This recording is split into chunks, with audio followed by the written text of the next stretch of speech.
reaktor teori. Jadi kalau kita ingin membahas tentang reaktor nuklir, teori reaktor nuklir, inti dari permasalahannya itu, inti dari bahasannya itu adalah terkait dengan persamaan Newton transport. Tentu ini ketika kita meninjau aspek neutroniknya ya, karena pada reaktor teori itu ada aspek neutronik, ada juga aspek yang lainnya, termohidrolik dan keselamatan misalnya. Jadi ketika bicara tentang atau dalam kuliah ini reaktor fisika reaktor, maka kita akan membahas tentang persamaan neutron, persamaan transport neutron. Ini adalah persamaan inti dari bahasa reaktor fisik. Tapi kita nanti tidak akan membahas persamaan ini sangat mendalam ya, karena persamaan ini buat para fisika reaktor, orang yang bekerja di bidang reaktor pun termasuk persamaan yang rumit, karena ada beberapa faktor yang memang kompleks, banyak, dan saling terkait. Makanya bahkan ketika kita merancang sebuah reaktor saat ini, pada umumnya kita tidak menggunakan persamaan ini untuk membuat simulasinya, tapi kita menggunakan persamaan turunannya, yaitu persamaan difusi. Persamaan difusi nanti kita bahas juga. Jadi untuk kuliah fisika reaktor ini, persamaan transport neutron ini hanya sebagai pengenalan saja, dikenalkan bahwa ada yang namanya persamaan transport neutron. Walaupun kita tidak membahas dengan detail bentuk persamaannya, tapi kita perlu tahu juga persamaan ini tuh menggambarkan apa. Kemudian ketika diturunkan menjadi persamaan difusi, diturunkan ini dalam artian disederhanakan menjadi persamaan difusi. Nanti kita lihat makna fisik seperti apa. Minimal kita tahu persamaan neutron transport ini membahas apa. Kemudian nanti ketika diterjemahkan, turunkan ke persamaan difusi, ini membahas apa. Kalau kita lihat misalnya beberapa kode komputer yang digunakan untuk membuat desain reaktor nuklir itu menggunakan persamaan difusi, bukan persamaan transport. Sebetulnya terkait juga dengan kemampuan komputer ya. Pada waktu itu kemampuan komputer itu tidak begitu hebat, tidak begitu cepat. Maka diperlukan pendekatan khusus persamaan difusi. Saat ini kemampuan komputer berkembang, tapi itu pun tidak semerta-merta secara langsung bisa memecahkan persamaan Newton transportnya. Ada beberapa metode yang didekati untuk mendapatkan solusi dari persamaan transportnya. Misalnya kita bisa menggunakan kode yang berbasis Monte Carlo, berbasis statistik, bukan deterministik. Jadi kode yang digunakan untuk membuat desain atau mensimulasikan reaktor nuklir menggunakan kode stokastik. Tapi banyak dan secara umum yang saat ini digunakan itu adalah yang menggunakan persamaan difusi. Walaupun ini pendekatannya difusi ini, tapi secara umum dia bisa menggambarkan dengan cukup baik apa yang di dalam reaktor dan bisa membuat desain reaktor menggunakan difusi. Kembali lagi ke persamaan neutron transport, intinya dia akan kita ingin menentukan distribusi neutron di dalam reaktor. Intinya itu saja sebetulnya. Kita ingin menentukan distribusi neutron di dalam teras reaktor. Ini menjadi penting kan tadi kalau kita menggunakan reaktor fisi, reaktor yang berbasis reaksi fisi, maka neutron ini akan menjadi sangat penting. Jadi tokoh utamanya adalah neutron. Karena ya seperti kita bahas sebelumnya, reaksi fisi itu membutuhkan neutron di awal dia pun akan menghasilkan neutron. Sehingga jumlah reaksi fisi ini bisa ditentukan dengan mengetahui berapa banyak neutron ada di dalam teras reaktor. Distribusi neutron ini pun akan menentukan berbagai reaksi nuklir yang jadi di dalam reaktor. Bukan hanya reaksi fisi ya, reaksi misalnya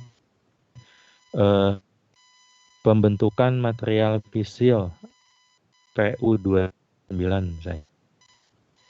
Itu pun melibatkan neutron. Jadi kalau misalnya kita punya uranium-238 yang adalah bahan bakar yang kita masukkan ke dalam teras reaktor, kemudian bahan bakar ini tidak melakukan reaksi fisik karena yang dicari adalah uranium-235-nya ya. Jadi uranium-235 dan 238 masukkan sebagai bahan bakar yang fisik uranium-235. Tapi uranium-238 ini bisa berubah material yang dapat melakukan reaksi fisi dengan terlebih dahulu menangkap uranium-238 nanti berubah menjadi plutonium-239. Uranium-238 nanti jadi uranium-239, kemudian jadi neptunium, kemudian nanti jadi plutonium-239. Dan ini pun melibatkan neutron. Jadi selain untuk mengetahui berapa banyak jumlah reaksi fisi yang terjadi secara langsung akibat neutron, distribusi neutron pun akan juga menentukan berapa banyak nanti material fisil atau material yang dapat bereaksi fisi ini dihasilkan dengan ya tadi menangkap neutron juga. Distribusi neutron ini bukan hanya jumlahnya ya, kita bisa melihat dan kita bisa menentukan juga energinya, misalnya energinya. Jadi yang dimaksud dengan distribusi neutron di dalam reaktor ini bukan hanya terkait dengan jumlah, tapi terkait juga dengan energi. Tentu seperti yang dipelajari sebelumnya, energi yang berbeda, ya, energi neutron yang berbeda akan memberikan efek yang berbeda terhadap reaksi yang mungkin terjadi ketika dia bertemu dengan katakanlah uranium-235. Ketika neutronnya memiliki energi yang rendah, yang terjadi adalah reaksi fisi. Atau kalau misalnya energinya lebih tinggi, mungkin yang itu adalah reaksi capture atau reaksi penangkapan. Jadi, bentar, layarnya masih terlihat?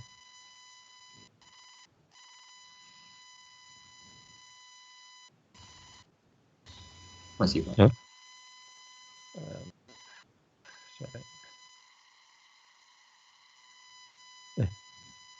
Masih terlihat, Pak. Oh, ya. Bentar, ada apa?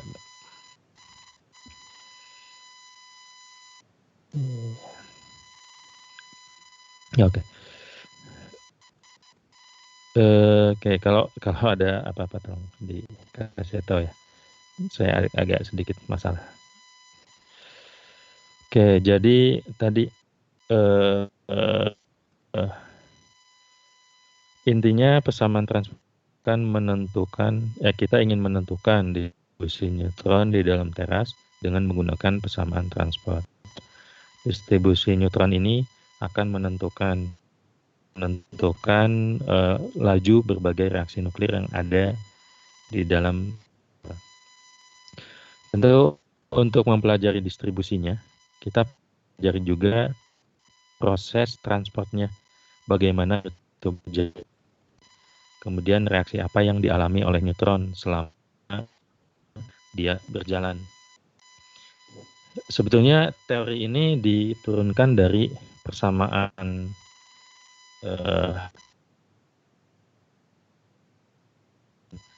gas sebetulnya. Jadi dia neutron itu sebagai kumpulan dari didekatinya dengan persamaan Boltzmann.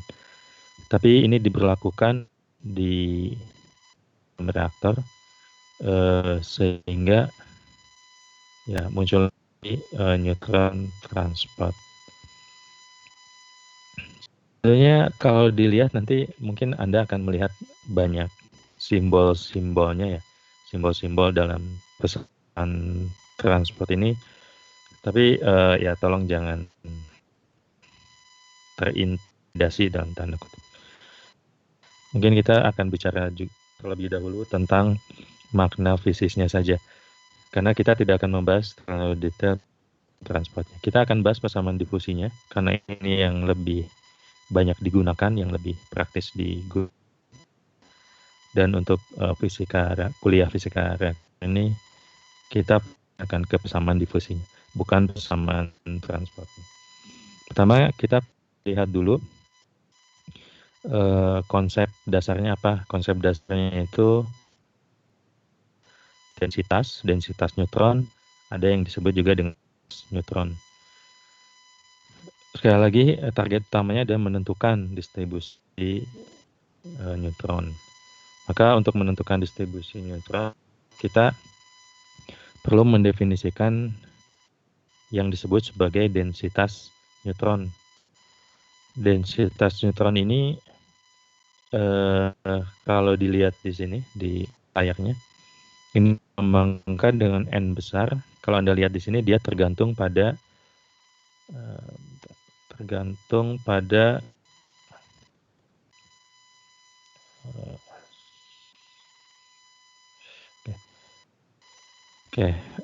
tergantung pada r, posisi, dan terhadap waktu. Densitas neutron ini dilihat untuk satu satuan volume tertentu.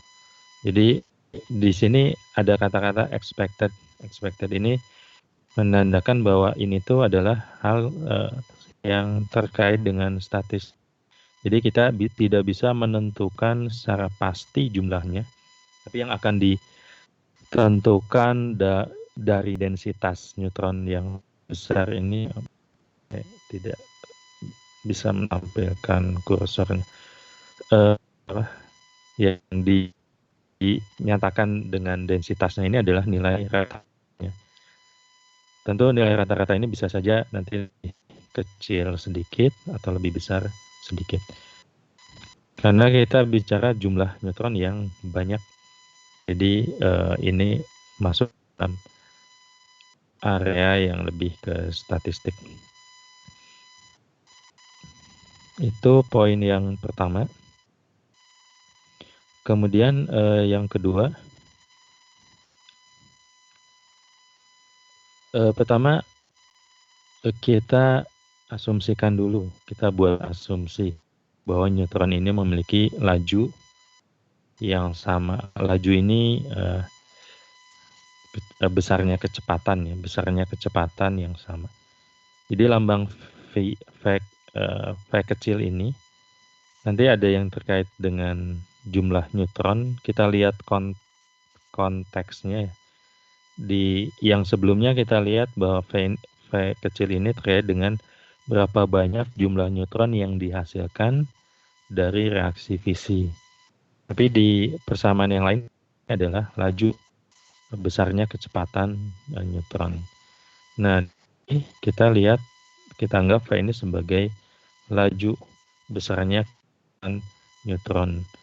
Jadi neutron itu bergerak dalam tergantung energinya ya. Tapi kalau mungkin di sekitaran 10⁵ km per detik. Jadi 100.000 cm per detik sekitar untuk energi yang rendah. Nah, kalau misalnya kita anggap bahwa tentu ini ada asumsi pertama masukkan di sini bahwa kita anggap laju neutron ini sama konstan. Dari situ kita bisa menentukan yang disebut sebagai frekuensi interaksi.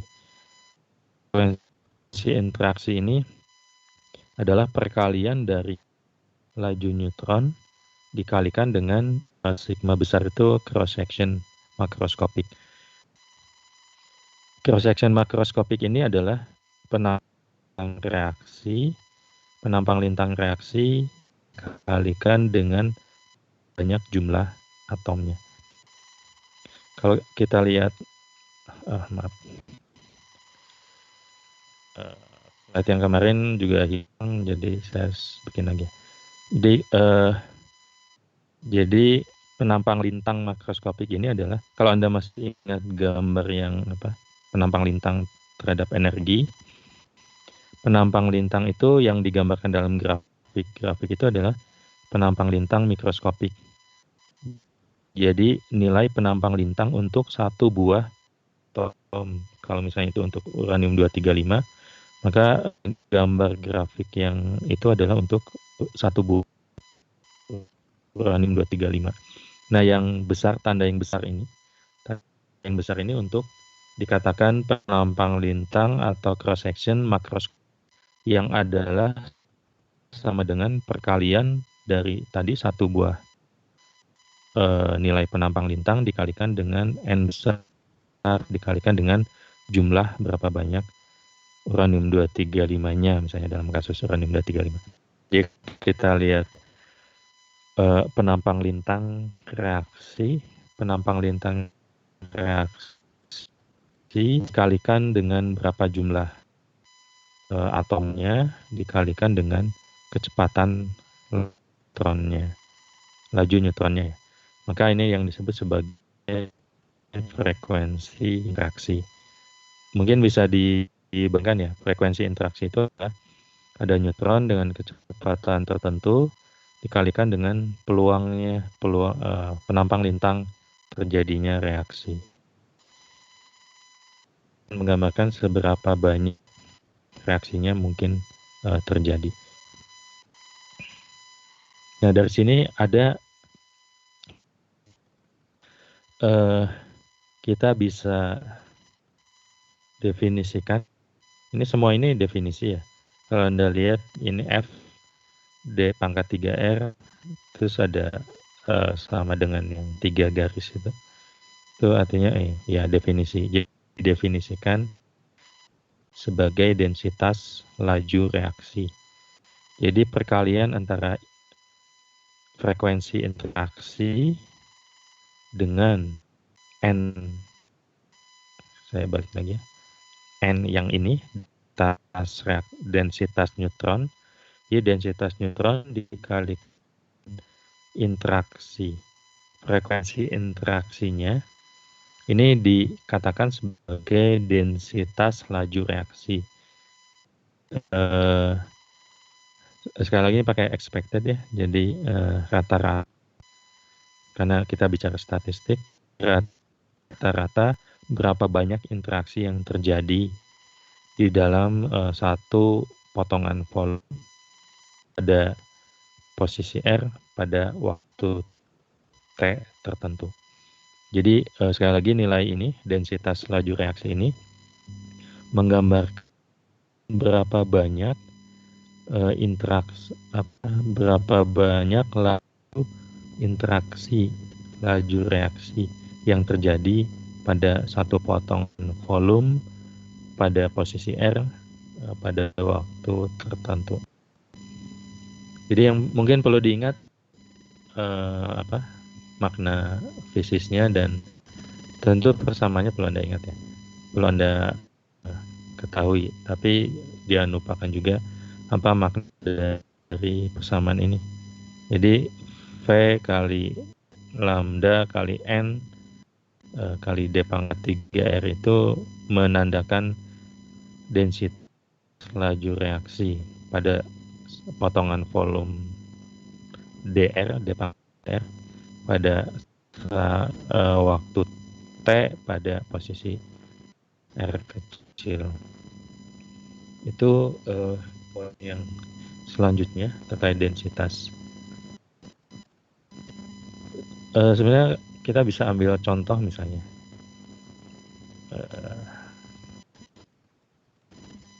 Misalnya kita punya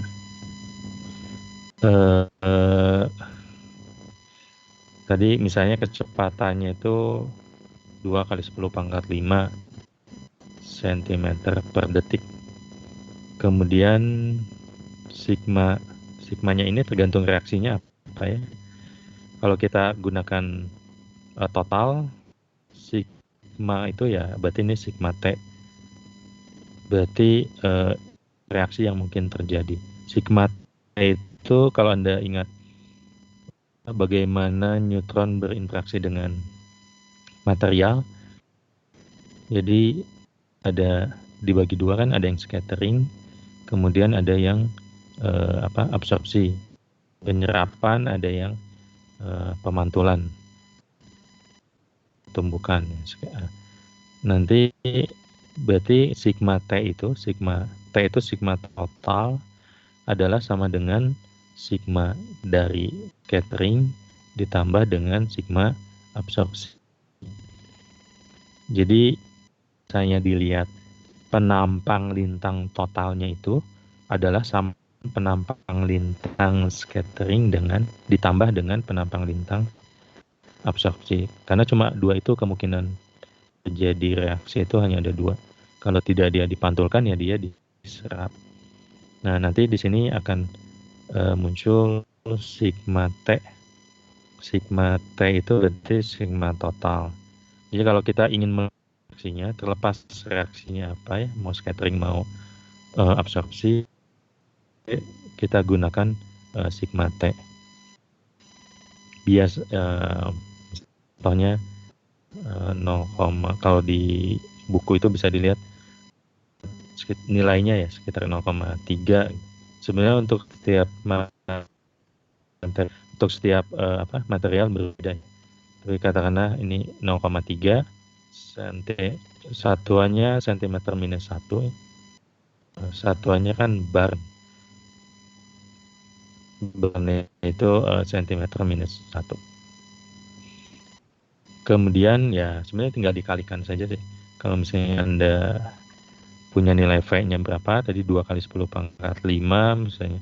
Ini sigma T-nya 0,3, N-nya katakanlah pangkat 8 misalnya. Maka laju reaksi itu, laju reaksi itu mungkin sekitar 8 kali 10 pangkat 12.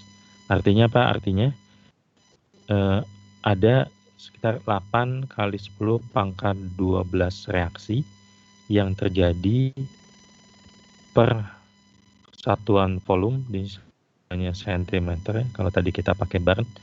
Jadi dari 1 cm pangkat 3 volume pada tertentu terjadi reaksi sebanyak 2 kali 10 8 kali 10 pangkat 12.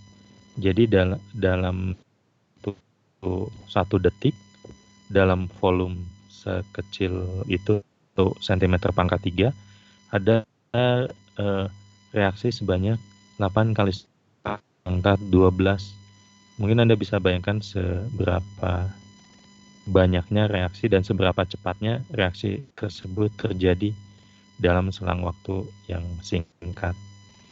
Nah inilah yang membuat masalah di fisika reaktor itu menjadi kompleks. Jadi banyak reaksi. Reaksi itu kan tentu akan tergantung pada banyak hal juga ya. Pada energi neutronnya, pada material apa yang ditemuinya, kemudian tergantung juga misalnya jenis materialnya, apakah dia akan menyerap neutron atau kemungkinan terbesar dari reaksi yang terjadi itu ditentukan oleh penampang lintangnya. Jadi kalau penampang lintang material tersebut, penampang lintang scatteringnya besar, maka kemungkinan yang terjadi scattering. Tapi kalau penampang lintang penyerapannya lebih besar, maka kemungkinan yang terjadi adalah neutron tersebut akan, tentu ini kemungkinan ya. Kemungkinan itu ya bisa iya, tidak. Tapi kita bisa lihat, bisa kita kuantifikasi angkanya dengan melihat penampang lintang reaksinya. Jadi ya bayangkan kalau misalnya kita punya 10 Tadi kalau 1 cm kubik itu terjadi 8 kali 10 pangkat 12 reaksi dalam waktu 1 detik. Bayangkan kalau kita punya katakanlah berapa meter reaktor, maka reaksi yang terjadinya akan seberapa banyak. Tentu di sini dibatasi dengan, nanti kita bisa lihat juga neutron itu sebenarnya bergerak seberapa jauh, berapa senti dia bergerak sebelum akhirnya bereaksi. Itu pun akan menentukan juga jenis reaksinya. Ya hal-hal seperti ini yang perlu kita pahami ya ketika kita bicara tentang reaksi yang terjadi di dalam reaktor.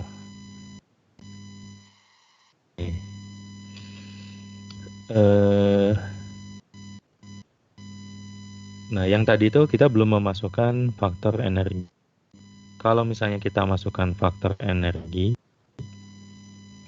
maka kita bisa dapatkan dia neutron yang tadi di slide sebelumnya kita bahas, dia masih hanya merupakan fungsi posisi dan waktu. Nah, di sini kita mulai memasukkan energi karena neutron ini bisa memiliki energi yang berbeda. Dan reaksi yang terjadi pun akan tergantung terhadap energi neutron yang datang. Kita masukkan faktor energi di sini, maka kita bisa definisikan densitas neutron yang tergantung pada energinya. Jadi N besar ini sekarang di dalam kurungnya dia tergantung pada posisi, tergantung pada energi, dan tergantung pada waktu. Dan kemudian nilai D-nya pun ada D yang tergantung pada posisi dan energi. Terhadap waktu juga bisa dimasukkan, tapi kita lihat ini densitas per selang waktu tertentu. Jadi ini adalah ya tadi nilai jumlah neutron pada satu volume tertentu pada posisi tertentu dengan nilai energi sebesar E pada saat waktu tertentu, waktu T tertentu. Ini kalau kita masukkan energi ke dalam densitas, definisi dari densitasnya.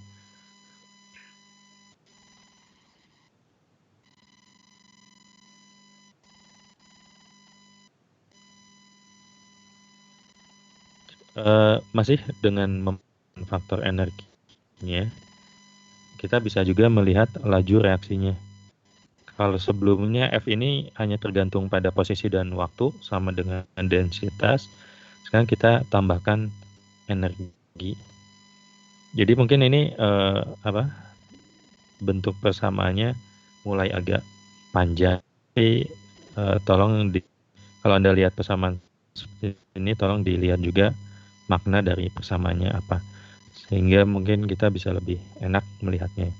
Yang jelas ada densitas laju reaksi. Tadi kalau Anda ingat, densitas laju reaksi ini bukan dari frekuensi interaksinya, yang adalah perkalian antara kecepatan dengan penampang lintang reaksi dikalikan dengan densitas dari neutronnya. Nah, ini juga sama dengan yang di sini kita mulai memasukkan faktor energi. Jadi densitas ini sekarang tergantung juga dengan energi. Nanti kita akan sering melihat kalau anda ini ya, di persamaan yang sebelah kanan ini ada V laju, kemudian ada sigma, ada N. Nah, laju neutron dan N jumlah neutron itu kita beri istilah khusus yaitu flux. Jadi flux ini didefinisikan sebagai perkalian antara laju neutron dengan jumlah neutron. Flux neutron ini ya satuannya sentimeter. -2 kalikan second -2. Seperti halnya definisi flux pada umumnya.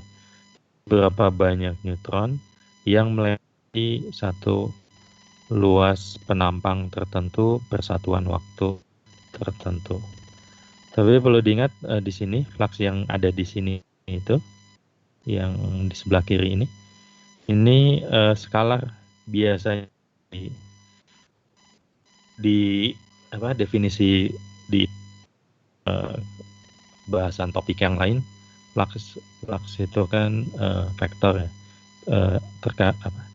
ada arahnya juga. Tapi di bahasan fisika reaktor ini flux ini adalah vektor skalar. Dia bukan vektor. Nanti ada di depan itu kita definisikan arus neutron. Arus itu yang baru vektor, yang adalah flux, kemudian di arahnya nanti kemana. Jadi flux yang di sini tuh bukan vektor, tapi sedangkan nanti ada yang vektor adalah arus neutron atau J. Nanti dilambangkan dengan J. Flux neutron ini penting.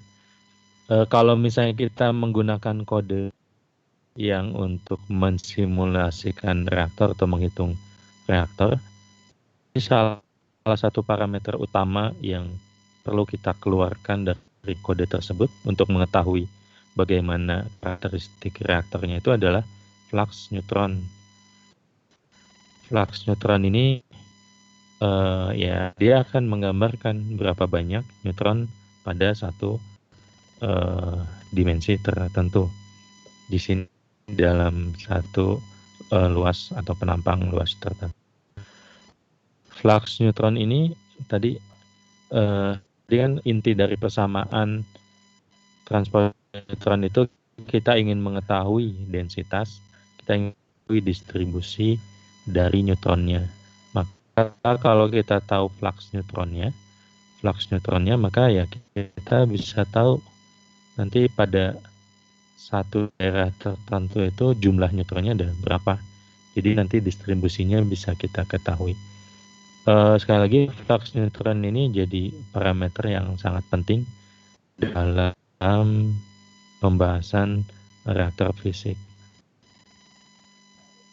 Jadi ada dua dari banyak yang sudah dibahas, yang paling umum dan paling penting untuk dilihat itu pertama adalah faktor multiplikasi K yang dilambangkan dengan K yang sebelumnya sudah kita bahas, yang menggambarkan perbandingan antara jumlah neutron pada satu generasi dibanding dengan sebelumnya. Jadi menggambarkan berapa banyak perubahan jumlah neutron setiap waktu. Sedangkan yang kedua adalah flux, menggambarkan berapa banyak neutron pada daerah tertentu. Pada selang waktu, pada satu waktu tertentu. Dan kalau Anda menggunakan kode untuk mensimulasikan nuklir, nanti parameter yang paling umum dikeluarkan itu adalah tadi K dan nilai flux. Oke, itu nah, kemudian kalau tadi kita masukkan energi, sekarang kita masukkan satu parameter, yaitu angular arah kemana neutronnya akan bergerak. Kalau di sini dilambangkan dengan lambang ini yang ada vektor satuan itu omega yang vektor satuan. Jadi ini akan arah kemana neutronnya akan bergerak. Kalau kita satukan dengan yang sebelumnya, densitas. Sebelumnya kan kita definisikan densitas itu ini ya, tergantung energi dan tergantung pada waktu, ada densitas neutron. Kalau kita masukkan satu parameter lagi, arah itu dalam artian neutron itu nanti kan bergerak ya, kemana arahnya akan menentukan juga. Jadi kalau misalnya neutronnya bergerak ke kanan atau ke atas atau ke bawah, tentu kalau misalnya ya contohnya neutronnya bergerak ke atas, ketika kita meninjau potongan volume bagian atas, maka dia akan mendapat kontribusi neutron tambahan pada potongan volume tersebut. Jadi arah ini akan juga menentukan distribusi neutronnya seperti apa. Bukan hanya posisinya, waktunya atau energi yang dimiliki oleh neutron, tapi arah pun akan menentukan kemana dia akan bergerak. Dan tentu di dalam reaktor itu akan membuat konfigurasi reaktor ya. Jadi dalam artian kalau saya punya bahan bakar yang katakanlah enrichment atau pengayaan uranium-235, pengayaan material fisilnya itu tinggi, kemudian itu saya letakkan di samping, kemudian saya punya pengayaan yang lebih rendah, itu saya letakkan di tengah reaktor. Nah, nanti neutron itu dia bergerak ke mana? Misalnya bergerak ke arah yang pengayaannya lebih banyak, maka reaksi fisi yang terjadi di situ akan lebih banyak. Tapi kalau neutronnya mengarah ke tempat yang katakanlah enrichment-nya lebih rendah, maka reaksi fisi yang terjadi pun akan lebih rendah. Jadi arah ini akan menentukan distribusi tentu saja. Makanya biasanya 4 parameter ini yang dipakai dalam persamaan transport yang menggambarkan bagaimana nanti neutron tersebut akan bergerak. Pertama dia ditentukan oleh posisinya, kemudian oleh energinya, kemudian sudut kemana dia akan bergerak, arah kemana dia akan bergerak, kemudian ditentukan oleh waktu, selang waktu tertentu. 4 parameter yang penting untuk dibahas dalam persamaan transport neutron.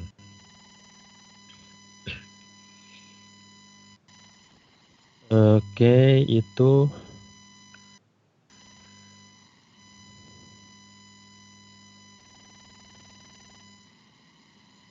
bentar, sama.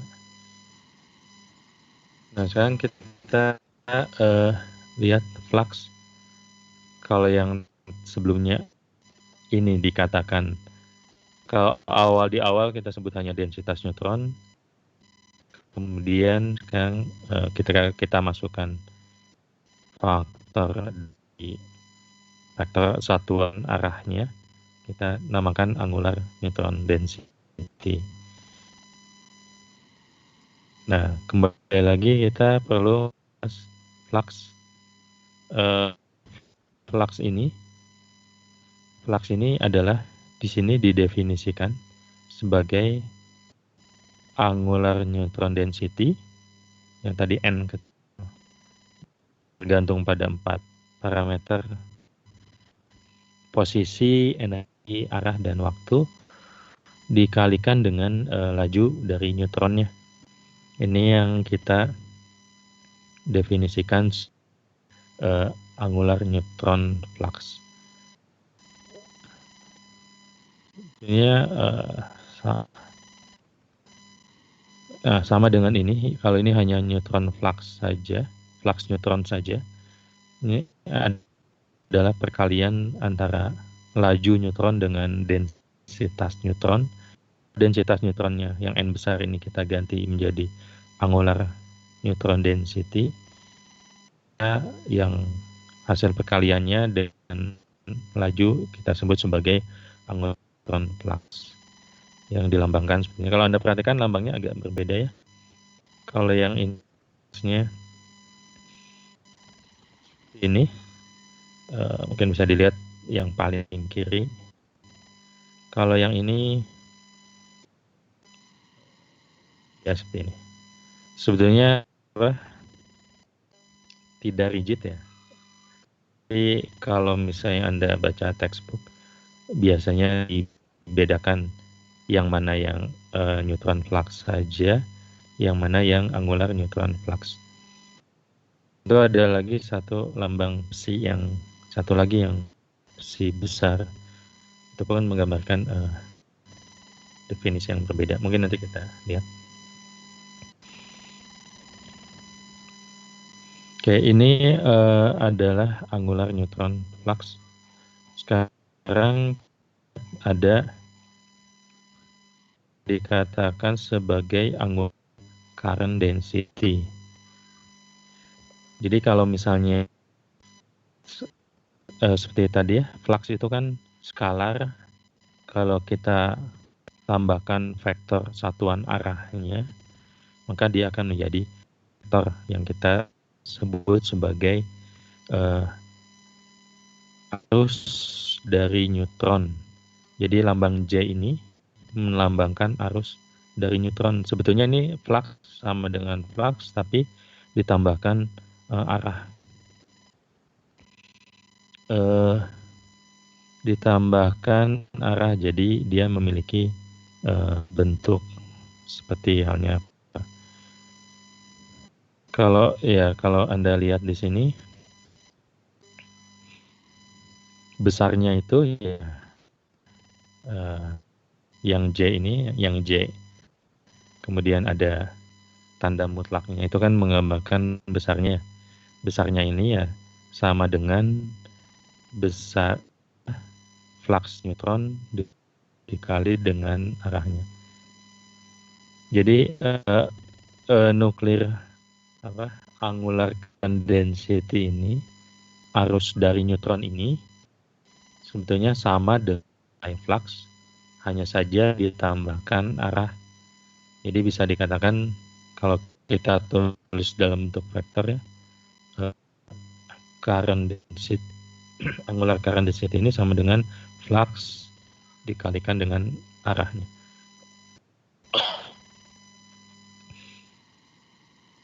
Jadi kalau kita meninjau pergerakan neutron, kita juga perlu memasukkan arahnya. Arahnya ini kalau misalnya dia dikalikan dengan dA, dE, dan D dari vektor satuan, ini akan menjadi Anda lihat di sini jumlah dari neutron. Tetap ada kata expected ya, karena ini statistik, menandakan ini statistik. Ini adalah jumlah dari neutron yang melewati area dA dalam satu waktu tertentu dengan nilai energi E dalam selang dE, dE plus minus dE pada arah yang dilambangkan dengan omega, faktor satuan. Jadi kalau flux itu tidak menggunakan arah, yang ini arus ini menggunakan arah. Nanti arus ini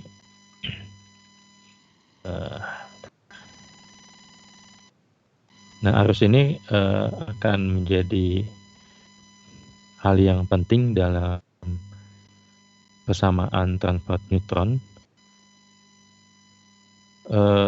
Kalau misalnya kita integralkan terhadap arahnya ya, 4V ini kalau ini kan Anda lihat ada integral 4V ya. 4V ini didapatkan dari 2V plus 2V. Saya nggak bisa menggambar. Jadi 2V, kalau misalnya kita punya ruang 3 dimensi, kemudian ada satu titik. Nah, satu titik ini bisa dinyatakan oleh dua sudut pada sumbu X, katakanlah, dengan sudut pada sumbu Y. Dari dua sudut ini, kita bisa menentukan arah dari posisi neutronnya. Makanya di sini integralnya itu terhadap 4V. Ini kalau masih bingung, nanti kalau sudah bekerja kembali laptopnya bisa saya gambarkan.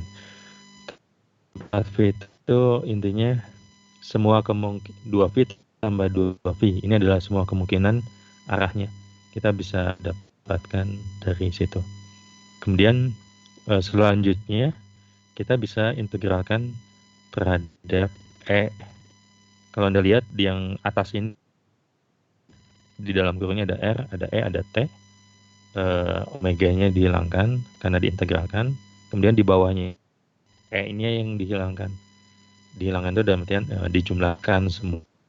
Kita ingin lihat jumlah keseluruhannya. Makanya dia integralkan dari 0 sampai tak hingga 0 sampai 3, maka didapatkan nanti arus neutron, densitas arus neutron yang hanya tergantung pada posisi dan waktu. Semua kemungkinan energinya sudah diperhitungkan. Jadi jumlah arus neutron yang ini, J, R, dan T ini sudah memasukkan kemungkinan semua energinya, semua energi neutron yang mungkin, juga sudah memasukkan kemungkinan semua kemana neutronnya akan bergerak. Nah, yang ini menjadi flux. Ini tuh bisa dikatakan sebagai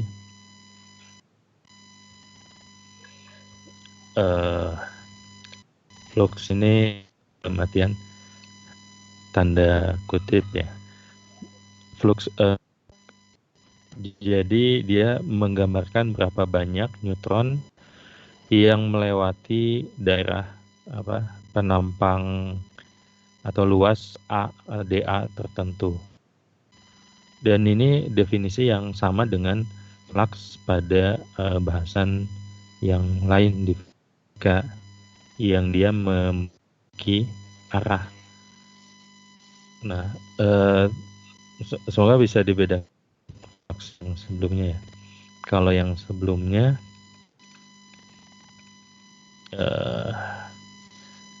yang ini angular neutron flux. Kalau yang sebelumnya lagi ini adalah neutron flux neutron.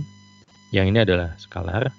Harusnya flux itu kan dia memiliki arah, dia adalah vektor yang lebih mendekat, bukan lebih mendekati, yang sama dengan definisi flux pada bahasan fisika yang lainnya itu yang J ini, yang dia sudah memasukkan kemungkinan semua arah yang bisa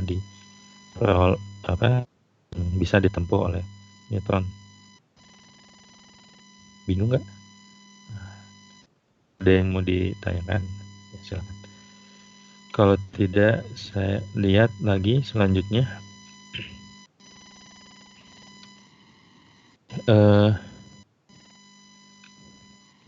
Misalnya kita tinjau ada satu potongan volume seperti ini, yang di sini bentuknya tidak beraturan.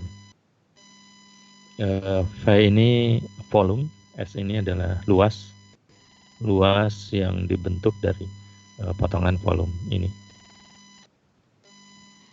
Kemudian kita bisa bayangkan, mungkin Anda bisa bayangkan, neutron ini bisa bertambah dalam potongan volume ini akibat beberapa hal. Pertama, memang ada sumber neutron di dalam potongan volume ini.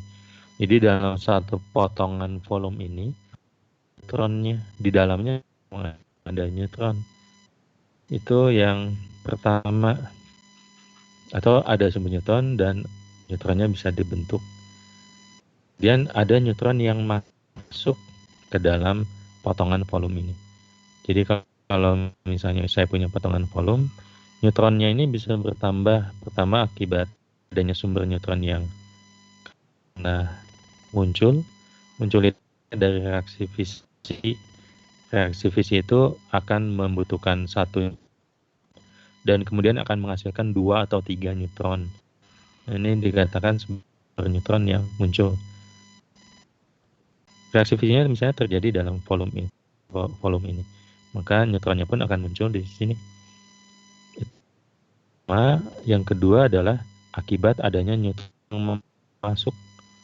Mungkin sebelah kiri, kanan, atas, atau bawah, atau sampingnya ini ada potongan volume yang lain. Nah, ini neutronnya ini masuk dari potongan yang lain ke yang kita tinjau, ke potongan volume yang kita tinjau. Kemudian yang kemungkinan ketiga, yang terakhir, adanya proses scattering. Scatteringnya terjadi di dalam. Kalau misalnya kita ingin tinjau dalam selang energi tertentu, maka nanti kita bisa kelompokkan atau gini. Misalnya kita ingin dalam potongan volume ini, kita ingin menghitung berapa jumlah neutron yang berada pada selang energi dari 10 pangkat minus 5 sampai 10 pangkat 0 misalnya. Itu elektron volt. Berarti kan kita memiliki selang energi atau memiliki kriteria selang energi tertentu dari 10 pangkat minus 5 sampai 1 elektron volt misalnya. Nah, ada neutron pada selang waktu tertentu, pada selang energi tadi, pada potongan volume seperti ini. Nah, kemungkinannya itu tadi neutronnya muncul dan dia memiliki memiliki energi yang termasuk atau bisa digolongkan pada selang energi yang tadi kita tinjau. Kemudian neutron yang masuk memiliki energi sekitar memiliki energi pada selang yang kita tinjau. Kemudian ada satu lagi, kemungkinannya bisa saja neutronnya sudah ada di situ, tapi dia tidak memiliki energi pada selang yang kita tinjau. Katakanlah energinya 10 elektron volt. Padahal kita ingin tahu jumlah neutron pada selang energi 10 pangkat minus 5 sampai 1 elektron volt. Nah, jumlah neutron ini bisa bertambah ketika tadi neutron yang memiliki 10 elektron volt tersebut, katakanlah dia mengalami scattering, dia dipantulkan. Terjadi tumbukan dan energinya berkurang, sehingga energinya masuk ke rentang energi yang kita ingin lihat. Kelas ketiga bisa dipahami nggak? Jadi ada tiga kemungkinan bertambahnya neutron pada selang waktu tertentu pada potongan volume tertentu pada rentang energi yang kita tahu. Yang pertama adalah ada sumber neutron, ada sumber yang terbentuk dan dia terbentuknya di potongan volume tersebut pada selang waktu yang kita lihat dan pada rentang energi yang sedang kita amati muncul neutron. Kemudian ada juga neutron yang memiliki energi pada rentang yang kita inginkan, dia masuk ke potongan volume yang kita tinjau, masuk dari potongan volume yang lain atau masuk dari luar potongan volume yang kita tinjau. Kemudian ada satu lagi, kemungkinan neutronnya sudah ada di situ, sudah ada pada potongan volume kita lihat, tetapi dia memiliki energi yang tidak termasuk pada rentang energi yang kita tinjau. Tapi kemudian terjadi reaksi, neutronnya bertumbukan misalnya, kemudian energinya berkurang dari katakan tadi 10 elektron volt menjadi 0,8 elektron volt misalnya, sehingga dia tergolong pada rentang energi yang kita sedang tinjau. Maka akan ada penambahan jumlah neutron dari 3 mekanisme tersebut. Kemudian neutron pun dia bisa berkurang. Kemungkinannya apa? Kemungkinannya neutronnya keluar dari potongan volume yang kita tinjau. Neutronnya keluar. Kalau sudah keluar berarti ya dia berkurang dari potongan yang kita tinjau. Kemudian satu lagi kemungkinannya neutronnya itu masih ada, tetap masih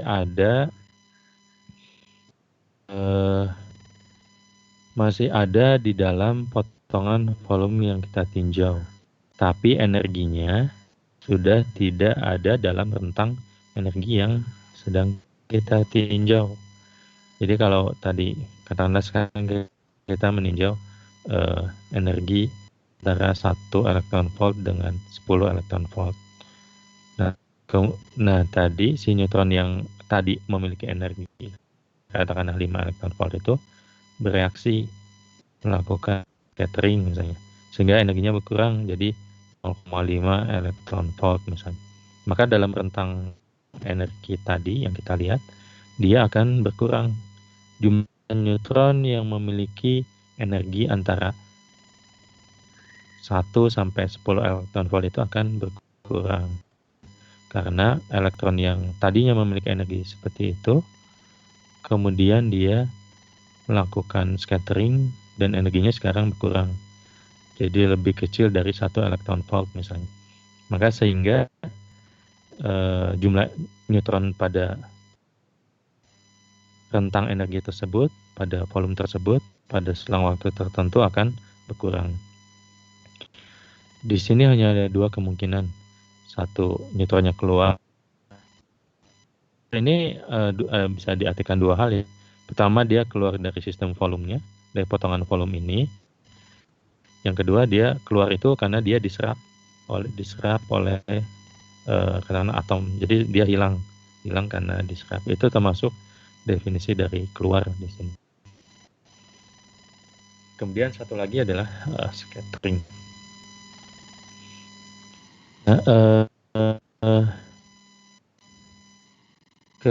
Kelima hal ini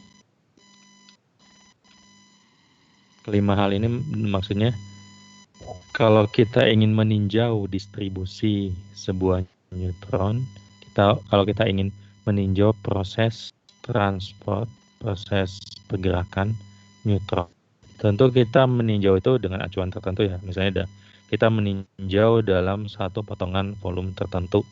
Kalau kita meninjau itu, maka secara fisik ada 5 hal yang akan mengakibatkan perubahan terhadap potongan volume yang kita tinjau. 3 hal adalah mekanisme bertambahnya neutron, kemudian 2 hal adalah mekanisme berkurangnya neutron. Kelima hal ini kita bisa tuliskan dalam bentuk persamaan. Saya tidak menurunkan bagaimana persamaannya ya. Tapi intinya dari 5 hal tadi itu tergambar dalam persamaan ini. Kalau Anda tertarik menurunkannya, sebenarnya dia diambil dari definisi juga sih, definisi yang tadi kita bahas. Tapi mungkin saya pikir cukup Anda melihat tadi makna fisisnya seperti ini, fisis dari persamaan. Dan persamaannya seperti ini. Jadi persamaan ini ada 2, ada yang atas, ada yang bawah. Menggambarkan persamaan yang sama, cuma prosesnya dari atas ke bawah. Yang ini tuh kalau Anda lihat ya, yang ada integral volume D pangkat 3R. Kemudian ada kurungku, kemudian ada sebelah kanannya ada DE, ada D omega dengan 0. Nah, yang di dalam kurung ini menggambarkan 5 proses yang pertama ini yang do N per do T, ini terkait dengan sumber, laju, ada mungkin bahasa bebasnya, laju munculnya neutron pada selang waktu tertentu. Ini dikaitkan dengan sumber neutron. Jadi laju jumlah neutron, laju munculnya neutron per selang waktu tertentu yang do N per do T. Ini adalah yang pertama, mekanisme yang pertama ini. Kemudian yang kedua itu yang ini, yang V, laju neutron besar kecepatan dikalikan dengan omega faktor satuan omega arah dikalikan dengan N. Ini menggambarkan yang kedua, neutron yang masuk. Mungkin nanti detailnya kita bahas di persamaan diffus. Kemudian yang ketiga ini adalah laju, kalau Anda lihat tuh P, laju neutron kali sigma T, sigma besar T. Sigma T itu tadi adalah penampang lintang reaksi total. Penampang lintang reaksi total dikalikan dengan N. N ini tadi adalah angular neutron density. Maka ini menggambarkan berapa banyak neutron yang ada pada tadi selang energi yang kita tinjau. Jadi ini yang ketiga, 1, 2, 3. Kalau perhatikan tandanya plus. Plus ini dalam artian kontribusinya menambah.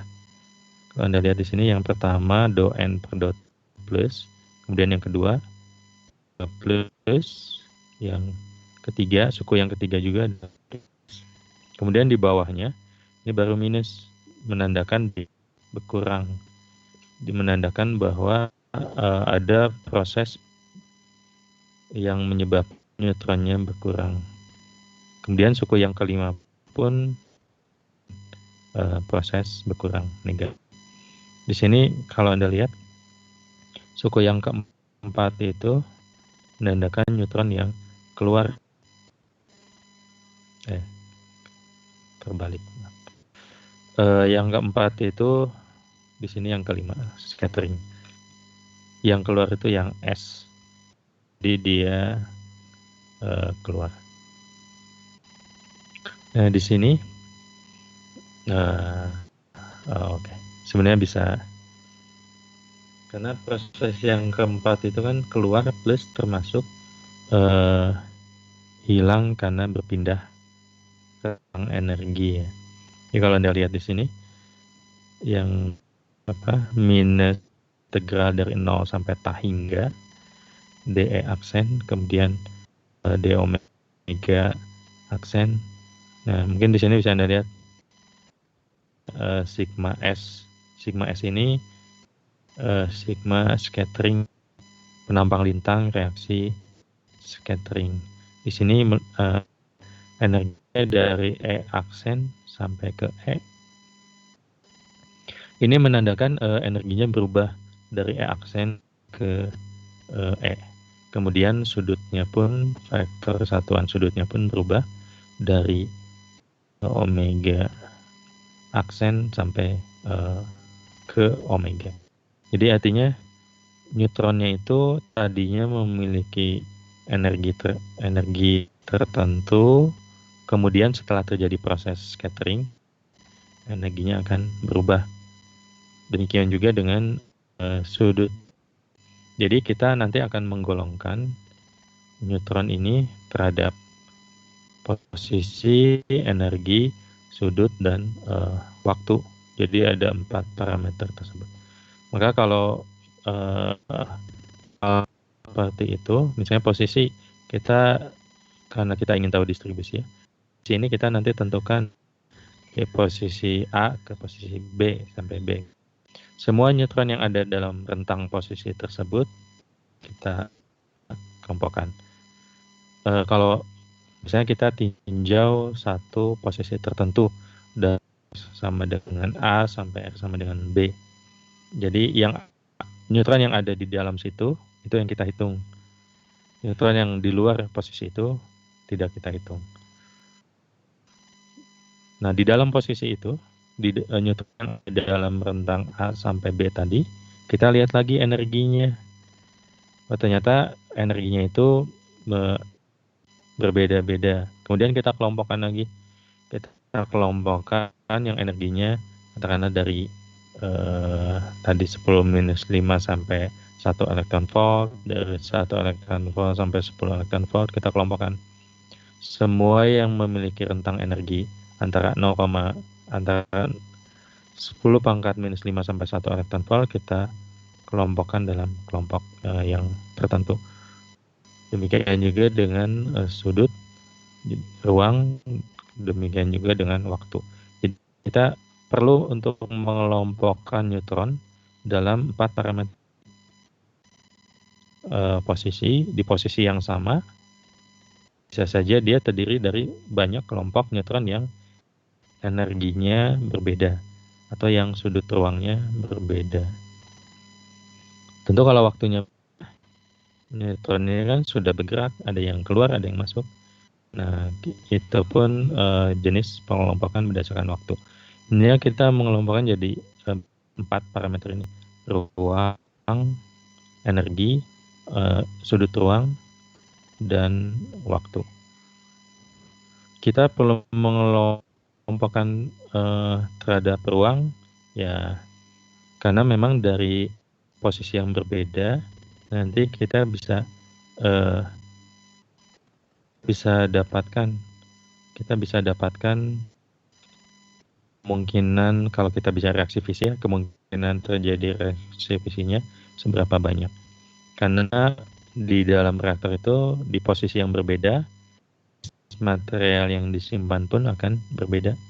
Bisa saja disimpan di posisi tertentu itu adalah bahan bakar dengan pengayaan 2% misalnya, atau di tempat lain bahan bakar dengan pengayaan 5%, atau di tempat lain ini adalah hanya batang grafit saja, misalnya tempat lain adalah air pendingin.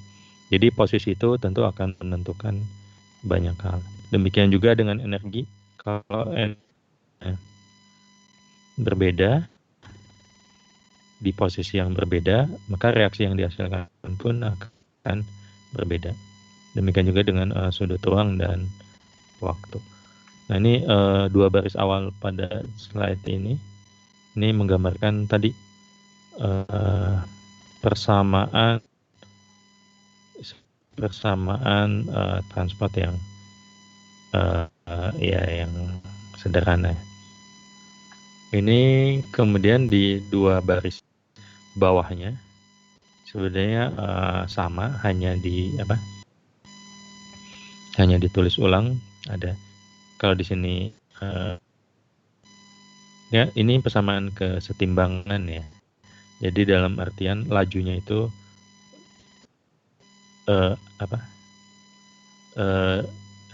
dalam artian nanti ada proses laju itu kan persatuan waktu ya. Jadi nanti prosesnya itu akan dilihat pada selang waktu tertentu. Di yang bawah juga pada dasarnya hal yang cuma ini dipisahkan, yang satu di sisi kanan. Yang ini persamaan yang mirip, transport neutron yang sama. Ini tadi kita memasukkan ke 5 parameter yang tadi. Sekarang kita melihat ada inisial dengan binary condition. Tapi mungkin ini nanti kita bahas lebih detail di persamaan difusi. Inti yang ingin saya sampaikan dalam transport itu adalah ya ini. Pertama, kita perlu meninjau, kalau kita meninjau sesuatu tentu tetapi pada potongan ruang tertentu dan waktu tertentu. Jadi kalau kita lihat ada 5 mekanisme, ada 3 mekanisme bertambahnya neutron, ada 2 mekanisme berkurangnya neutron pada potongan ruang dan waktu yang kita tinjau. Kelima bisa dituliskan secara matematis dalam bentuk persamaan seperti yang terlihat di sini. Kira-kira itu yang ingin saya sampaikan. Apakah ada yang ini bingung, ada yang mau ditanyakan ya?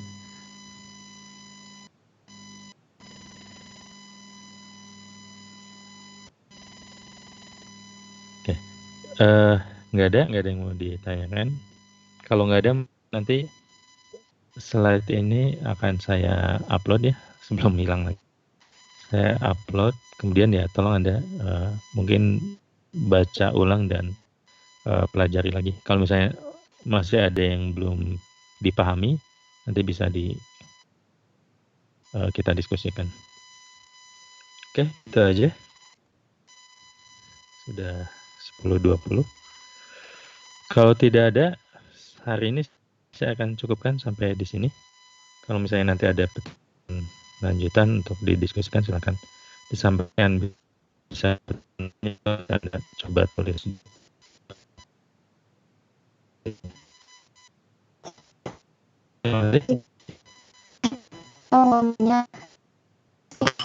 Ini di kelasnya bisa biar bisa di-record ketika pelajaran. Maaf, soalnya kalau ini pengaturan ngerekam kelasnya. Soalnya kalau misalnya dari saya nggak bisa direkam gitu Pak kelasnya. Oh, apa record ini? Recording kelas. Kalau saya pribadi sih biasanya memang tidak direkam ya, karena kalau saya nggak ada aturan khusus sih. Cuma kalau buat saya pribadi sih, saya lebih senang kalau misalnya ya kita bisa kalau nggak paham ya silakan ditanyakan. Kalau misalnya nanti slide-nya dibagikan sih, nanti silakan dibaca dan digunakan.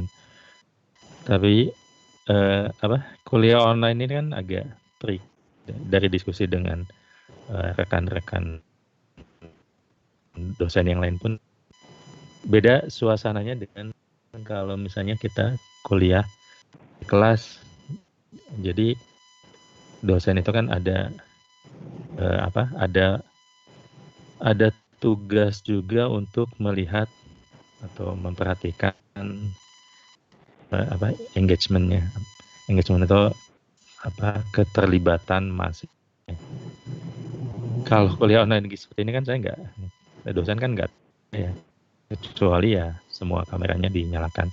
Tapi kalau seperti itu pun ada masalah lain terkait jaringan dan lain-lain, maka salah satu yang bisa dilihat itu ya dari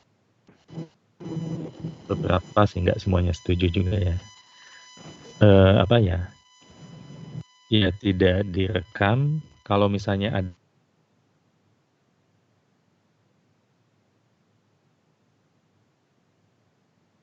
yang tidak paham ya bisa langsung ditanyakan, atau kalau misalnya belum paham bisa didiskusikan, baik itu di pertemuan setelahnya atau melalui sarana yang lain seperti misalnya tadi dituliskan di kolom chat.